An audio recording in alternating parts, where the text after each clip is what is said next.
Driven by deep anxieties and spurred on by international governments, the unrest in Hong Kong has entered its 7th month and shows no sign of abating.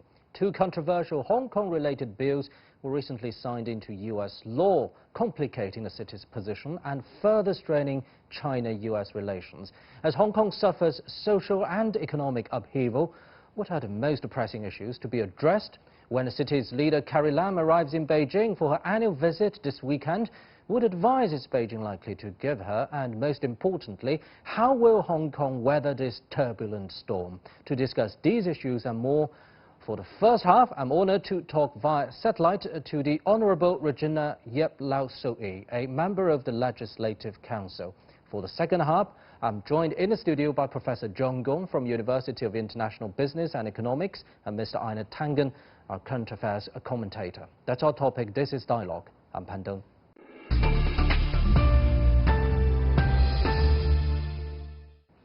Thank you very much for joining us, Madame Yip. Let me start with your career path. You were the first woman to be appointed the Secretary for Security to head Hong Kong's disciplinary service, and you resigned after you failed to push the legislation on the national security to implement Hong Kong Basic Law Article 23. So looking at Hong Kong's unrest nowadays, what do you have to say? Well, compared to the situation in 2003, as soon as Chief Executive Tung Chee-hwa announced that he would postpone the National Security Bill, the crowds dispersed and there were no more protests. Our lives returned to our normal peaceful state. But this time it's different. You know, after every concession the government made, the crowds keep coming back, the protests got more and more violent. So this time is different from 2003. It's not a simple protest against a controversial legislation. It's something much more sinister. What do you mean by sinister?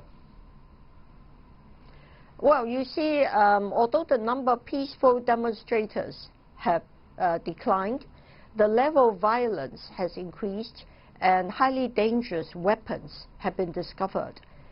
Improvised explosive devices, pistols, chemical precursors, and some of the protests have a clear separatist flavor. So this is not a simple protest against a piece of legislation. And the slogan, all 5 demands, not one less, is a simple oversimplification. I think it is a very well organized movement to seek regime change. Okay, since you mentioned that, I'd like to read out Article 23 of the Hong Kong Basic Law to our viewers. It goes like this: the Hong Kong Special Administrative Region shall enact laws on its own to prohibit any act of treason, secession, sedition, subversion against the Central People's Government, or theft of state secrets, to prohibit foreign political organizations or bodies from conducting political activities in the region, and to prohibit political organizations or bodies of the region from establishing ties with foreign political organizations or bodies. Now, are you implying that there is an urgency to enact this legislation? Of the 7 national security offenses listed in Article 23, some of the offenses are already on our statute book, such as treason, sedition, theft of state secrets partially protected by our official secrets ordinance, but we don't have the offense of subversion, secession, and currently political activities by foreign political bodies, etc., the 6th and 7th offense, they are partially dealt with under our society's ordinance, but there remains many gaps in our legal regime. So we lack legal instruments to deal with organized activities targeted at, for example, splitting Hong Kong from China or toppling government. So do you see an end to the current unrest, which has been lasting for almost 7 months in Hong Kong? Unfortunately, I don't see an end. There has been a lull prior to and immediately after the elections. But very quickly the protests came back, and more lethal weapons have been uncovered. I think the organizers, they have been emboldened by the polling outcome and the massive defeats of the pro-government parties, and also because of their ability to mobilize and their very sophisticated media and publicity campaign. I think they will keep up the efforts, and they could return with greater ferocity next year, possibly after the Taiwan elections. Let's put violence aside for a moment. What do you make of the frustrations expressed by some protesters and even rioters during this time's unrest? The young people, I can understand and sympathize with their frustrations, in that the reality is that I think Hong Kong's economy has peaked, and our competitiveness is declining. Although tertiary education has expanded significantly, our economy is not creating enough jobs with upward mobility for our young people. So a lot of our young people feel lost and feel threatened by the changing environment. And there are concerns also whether our separate systems will continue beyond 2047. But none of these concerns justify violence. So what do you make of the role of education in Hong Kong that's leading to the current situation among the young people? Because we saw some contents from textbooks. Some of those textbooks are written by opposition members and who are very vocally even against China. And there are many discriminatory contents against the Chinese mainland. I think our problems in our education system have played a big role in fomenting unrest on the part of the young people. Of the 6,000 people the police have arrested so far, 40% are students, and 250 teachers have been involved. It is indeed true that a lot of the teaching materials, textbooks, especially for the subject liberal studies, contain many highly biased information materials against China, as well as against the police, demonizing the police and painting a very negative picture of our motherland. These are issues that we need to deal with. Since you mentioned those demonizing efforts against the Hong Kong police, it looks like it's a part of a larger fake news campaign. It's not only against HK police, but also even targeting the chief executive herself. So let's talk about Hong Kong police first. What do you make of their performance in dealing with this time's unrest? I think they really have been outstanding. They have borne the brunt of the conflict. And despite all allegations about excessive use of force, despite more than 6 months of unrest, no fatalities can be attributed to the police. There have been a lot of lies, and fake news, but no fatality can be attributed to the police. And they have really used force with maximum restraint. I think we owe a lot to these 30,000 people who have worked extremely hard to uphold law and order in Hong Kong in the past 6 months. So as a new police commissioner is in place now, Chris Town, are you expecting new measures from him, or have you already sensed something new from this new police commissioner? I think we already seen a change in leadership style on the part of the new commissioner. One pleasing improvement is that he is seen on the front line much more visibly than his predecessor. In these difficult times, it is very important to uphold morale, and he is making a lot more media appearances to explain how the police use force and the difficulties they face every day. What's your suggestion on Hong Kong's diversification efforts regarding its current economic structure? We can see now not too much manufacturing, not too much higher-end technologies are going on in Hong Kong.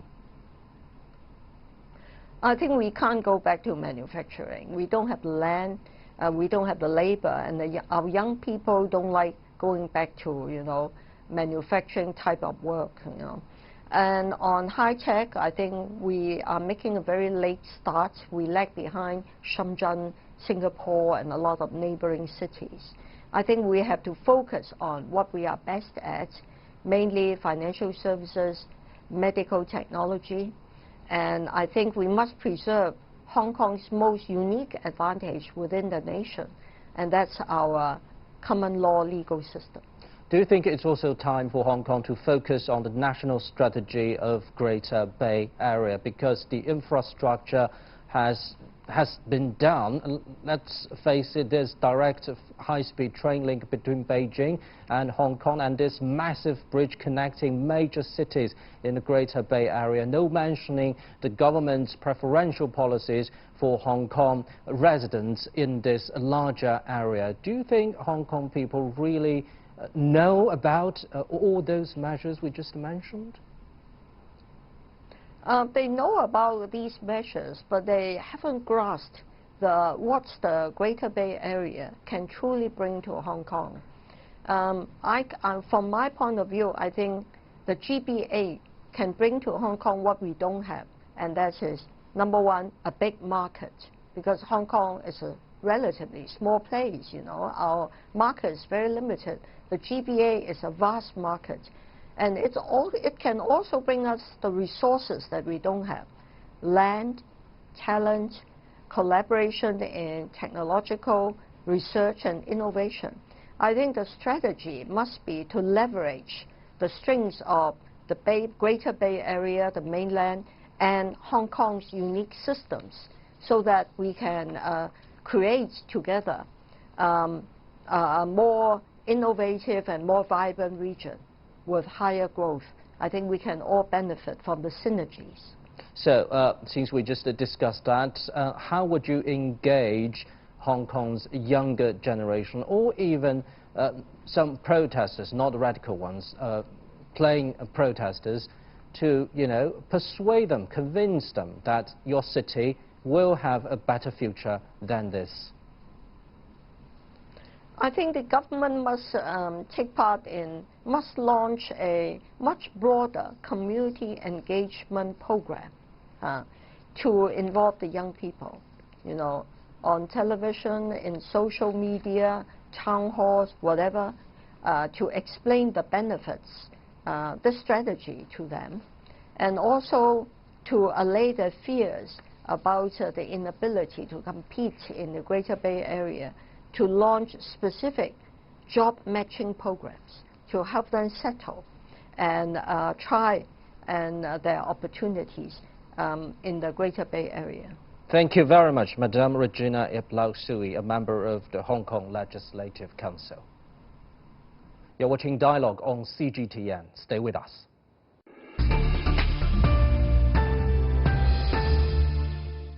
Gentlemen, let's start with this Hong Kong Human Rights and Democracy Act from the United States. It looks like the U.S. politicians focus on this so-called special status of Hong Kong as a strong leverage.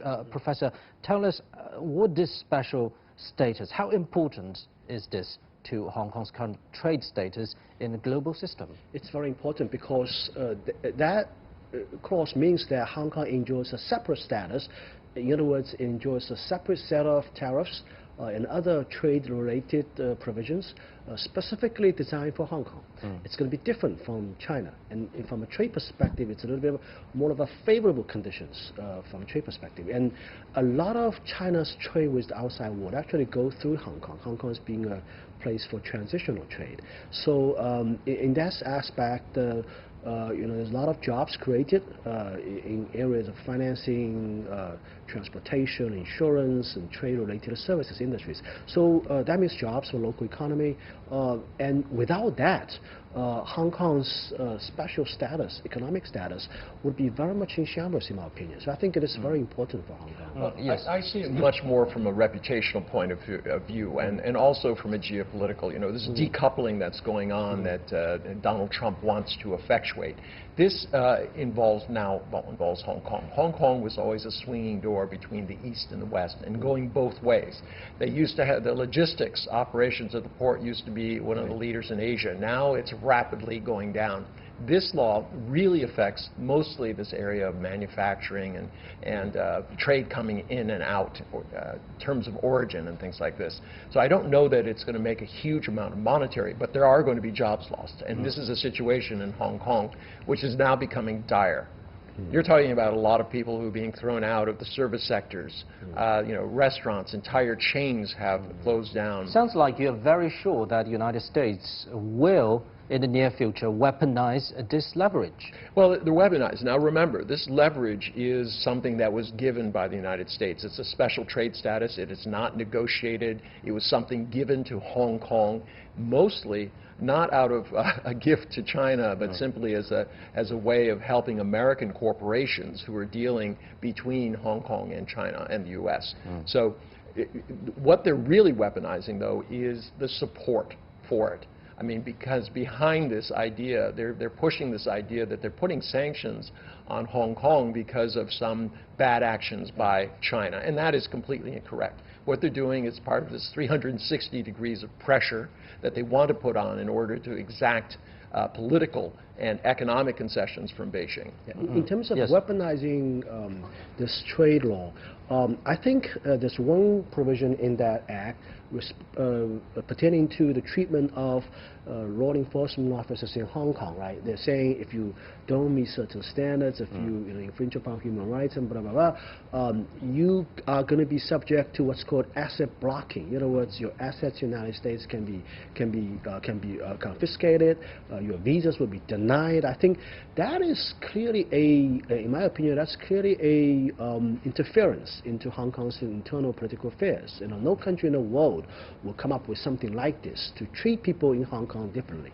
treat any country, people in any country differently, based on this kind of Washington's definition of its own standard. So I think you know, this is a problem. I mean, I think you remember when Florida Senator Marco Rubio says that oh, China protesting is interfering into United States internal affairs, right? It is our business of treating how we treat Hong Kong. But the problem is precisely because that provision, I think it's a clear example of interference in another country's political affairs. Well, I mean, and also remember that Hong Kong's police force has been rated one of the top in the world. In fact, there's no police force in the United States that even comes close. And if you start looking at the number of fatalities, the effectiveness of the police force in solving crimes, their ability to maintain order, up until this last 7 months, Hong Kong was in the top 5 in the world. So, you know, the kind of professionalism that we're talking about is unparalleled when it comes to the U.S. In terms of weaponizing all these things, yes, this is the Donald Trump style. I'm going to go after you personally. And he's trying to, this is what a bully does. He finds somebody who's weaker than them, and they just start saying, look, I'm going to push you, I'm going to make your life miserable. This is not the way that you conduct international affairs. What if Beijing started doing that to the United States, saying we don't like the way your police forces are involved in all of these killings, the fact that they're not very effective, that you have so many gun deaths, that you separate children. Mentioning its treatment to the African Americans. You could go on with a whole list of things, including the United States foreign ventures in the Middle East, the number of people that have died there. Once you go down that road, there is no end. Every country can criticize other countries. The question is, how can you work together? So if we go back to where we started, so looking at Hong Kong's current economic structure, do you think the city is somehow prepared for that possible impact you just mentioned? No, they're not prepared for it. I mean, right now, you see this kind of massive suicide. I'm going to poison the well from which I drink, and that will somehow punish China. The mainland. I don't understand the logic between it. Every time that they come out, even in these peaceful protests, what they're really saying is that Hong Kong is not happy, and people don't want to be in a place like that. Hong Kong used to be the place all the expats loved because it was non-political. They could do business. It was safe. There wasn't any kind of interruptions. Right. Now everyone's afraid that they can't get their children to school on time, that somehow one of these bricks will hit them in the head instead of some 72-year-old man. I mean, these are the types of things that are going to really hurt Hong Kong over the long run. Yeah, Yes, I think people are going to realize sooner or later that this act, what happened in Hong Kong, is eventually coming back to haunt the city. They're going to find, as you said, jobs going to be lost, tourist numbers are going to go down, restaurants are going to be closed. It's going to affect everyone, even the middle class. I think even the people high up in the class. So I think the adverse impact is it's going to be across the board. This year is going to be a negative growth number for Hong Kong. I'm pretty convinced next year is going to be even worse, actually. Yeah, right? but let's talk about another group of victims here, and that are these young people, the ones who perpetuated these crimes. Who were they? I mean, when they took 1,000 people out of the Poly-U, 400 were under 18. You're telling me that these people were fully, actuated politically, that they knew what they were doing? If these kids had been in Africa, there would be an outcry because they were being used as child soldiers. Where are these pan-democratic leaders who didn't get their hands dirty, but said, oh yes, well, we're not going to say anything bad about these young children and the acts they're doing? Well, the fact is, they were the one behind it. If you set the match, don't be surprised when the fire rages out of control. Where is the responsibility of these people? In the U.S., we have something called RICO. It's Racketeering Act, to kind of capture these people who don't do the dirty work themselves, but get others to do it. These young people are going to be stigmatized for the rest of their life. I'm hoping that Beijing will find a way to bring them back into society, because right now they have been ill-used by an older group of people who have nothing but their ego and their desire for an unrealistic outcome. So let's talk about Beijing's reaction towards this U.S. act so far. It hit back the U.S. by prohibiting U.S. military vessels and aircraft in Hong Kong and sanctioning various U.S.-based NGOs. Now, if the U.S. were to weaponize those leverages, what kind of reactions, countermeasures would China take, Professor? Well, I think, well, let me first comment on the measures announced so far. I think they're still quite measured measures. I mean, to the U.S. 7th Fleet, the ship and failing to stop over in Hong Kong is not much of a big deal.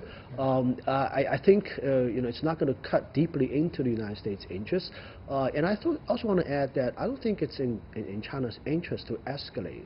I think we want to cool down and move on. Hong Kong, at the end of the day, is an internal matter of China. United States' interest in Hong Kong, in my opinion, what I've done so far, is not so much out of trying to really benefit in the city. I think what they're trying to do is just serving as another a ground of grand theater engaging China in the Indo-Pacific region. It's just another power play here. So I think people in Hong Kong need to understand this, and that we should just get together and move on. And certainly, with respect to the relationship with the United States, I think we need to close this chapter and move wait on. a minute, Professor. You said it's time to move on. So let's put the U.S. factor aside for a moment and talking about Hong Kong's economic structure. Again, do you think it's time for Hong Kong to diversify its economy, or even to find a new direction for its economy to move forward in the future? Because right now we see that the city is heavily dependent on finance, not too much manufacturing, not too much high-end technology there.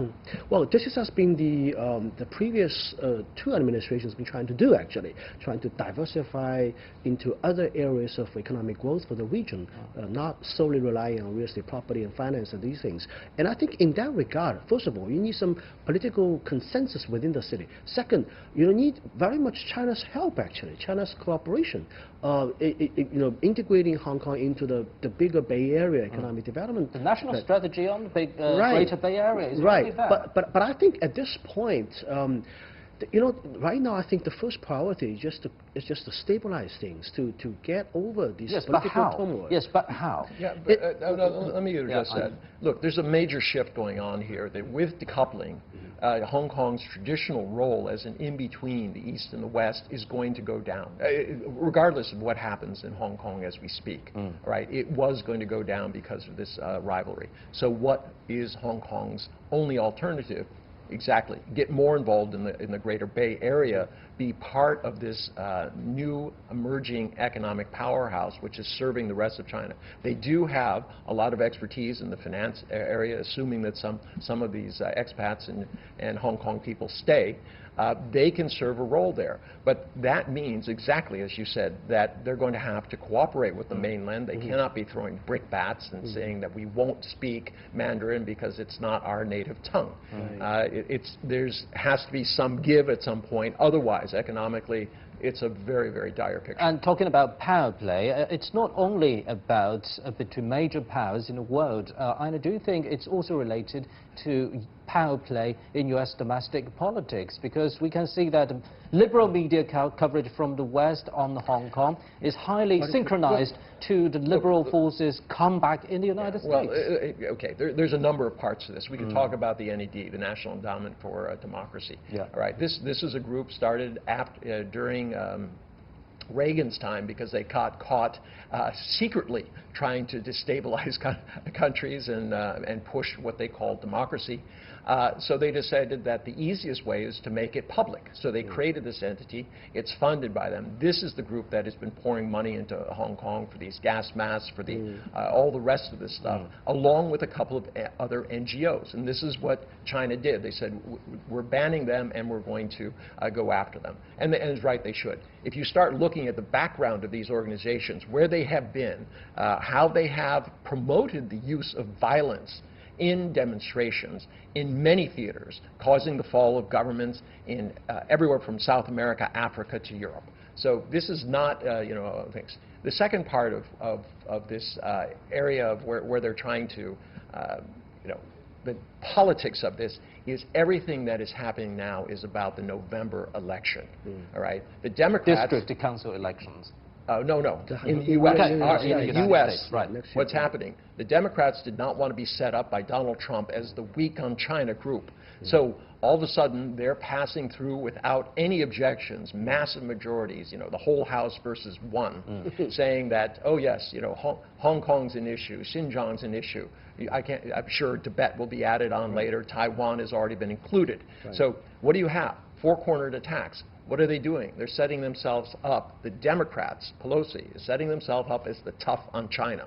So therefore, what happens? If Trump tries to make a deal with China on a trade deal, even a phase one, you're going to say, you blinked, Donald Trump. You promised us everything and you blinked. So this is just pure politics. There is not a shred of real economic or political strategy in this. This is just a catfight between two parties who are intent on grabbing the prize. I think President Trump signed this bill sort of quite reluctantly. I mean, I don't think he, if he has a choice, I don't think he's going to sign it. But he doesn't have a choice because the votes are so much overwhelming. Well, the timing is everything. He was anticipating this thing. He knows that they cornered him. Right, so he's not happy about it, but what can he do? Right. Okay, thank you very much, gentlemen, for your input, and that's it for this edition of Dialogue on CGTN. I'm Han Zheng in Beijing. Bye-bye.